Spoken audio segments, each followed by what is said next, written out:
អ្នកទាំងអស់គ្នាចង់បំពងសាច់មាន់ឲ្យស្រួយខាងក្រៅហើយសាច់ខាងក្នុងវិញឆ្អិនល្មមនៅមានសំណើមដូចក្នុងវីដេអូនេះទេសួស្តីអ្នកទាំងអស់គ្នាក្នុងវីដេអូនេះខ្ញុំនឹងបង្ហាញវិធីងាយនិង technique ខ្លះៗតាមបទពិសោធន៍របស់ខ្ញុំផ្ទាល់អំពីរបៀបប្រឡាក់សាច់របៀបលាយម្សៅនិង technique បំពងធ្វើម៉េចដើម្បីឲ្យស្រួយខាងក្រៅឆ្អិនល្មមខាងក្នុងមិនជ្រុលភ្លើងពេកកុំភ្លេចតាមដានវីដេអូនេះឲ្យដល់ចប់ណាគ្នាថាមើលហើយគឺចេះធ្វើតែម្ដងខ្ញុំឲ្យទៅធ្វើមុខនេះម្ដងណាមិនដែលឲ្យកូនខកចិត្តហើយក៏អត់ដែលសល់ដែរឥឡូវនេះមកមើលវិធីធ្វើទាំងអស់គ្នាមុនដំបូងខ្ញុំគោះពងមាន់3គ្រាប់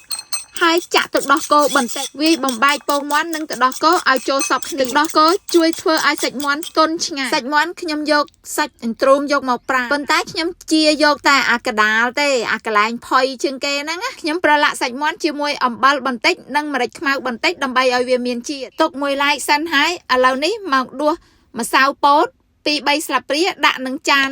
ធំមួយហើយចានធំមួយទៀតខ្ញុំដាក់កំទេចនំប៉័ងនេះខ្ញុំប្រើអាម៉ា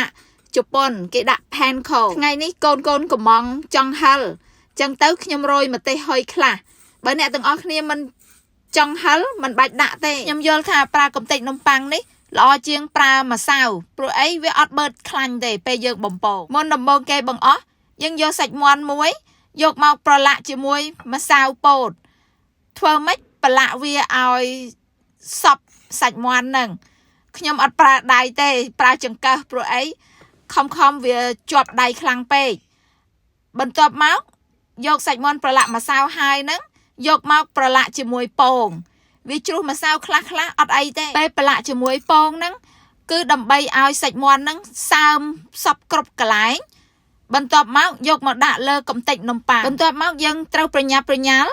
យកកំទេចនំប៉័ងហ្នឹងមកគ្របពីលើសាច់ហ្នឹងហើយសង្កត់វាដើម្បីឲ្យសាច់មាន់ហ្នឹងវាជាប់ជាមួយកំទេចនំប៉័ងនៅកន្លែងនេះកុំទុកវាយូរពេកបើទុកយូរពេកទៅ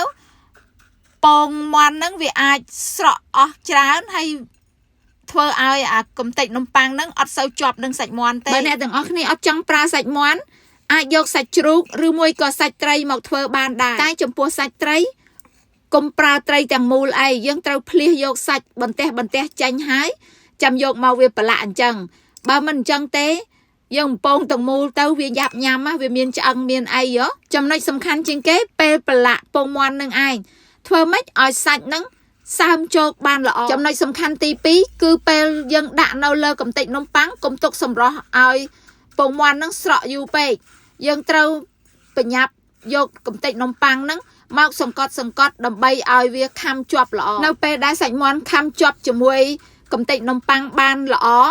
ពេលយើងបំពងទៅសាច់មាន់នឹងស្រួយឆ្ងាញ់ហើយអ្នកទាំងអស់គ្នាក៏អាចធ្វើឲ្យច្រើនតែម្ដងក៏បានដែរព្រោះអីបើពេលញ៉ាំអត់អស់យើងអាចដាក់កកបានដាក់កកពេលអត់ទាន់បំពងឆ្អិនហ្នឹងកុំបំពងឆ្អិនហើយដាក់កកព្រោះអីធ្វើឲ្យសាច់មាន់យើងហ្នឹងវាស្ងួតមើលមកដល់ត្រង់នេះហើយសូមអ្នកទាំងអស់គ្នាជួយឲ្យកម្លាំងចិត្តដោយចុច like និង share ចែករំលែកម្នាក់មួយផងហើយបើមិនទាន់ follow ទេជួយ follow ម្នាក់មួយដើម្បីទទួលបានវីដេអូថ្មីទៀតការឲ្យបេះដូងនិងសំណេរលើកទឹកចិត្តរបស់អ្នកទាំងអស់គ្នាគឺជាកម្លាំងចិត្តរបស់ខ្ញុំឈប់កុំតាន់បិទវីដេអូណានៅមានចំណុចដ៏សំខាន់ចុងក្រោយមួយទៀតគឺវិធីបំពងខ្ញុំយកចង្កឹះឈើមួយគូដាក់ចូលក្នុងខ្លាញ់ហើយពេលពពុះឡើងមានន័យថាខ្លាញ់យើងក្តៅហើយបន្ទាប់មកដាក់សាច់មាន់ចូលកម្ដៅភ្លើងខ្ញុំប្រើមធ្យមបើយើងប្រើភ្លើងខ្លាំងពេកធ្វើឲ្យខ្លោចខាងក្រៅហើយខាងក្នុងអត់ឆ្អែតបើយើងប្រើកម្ដៅភ្លើងតូចពេកធ្វើឲ្យសាច់មាន់យើងហ្នឹងបឺតជាតិខ្លាញ់ហើយ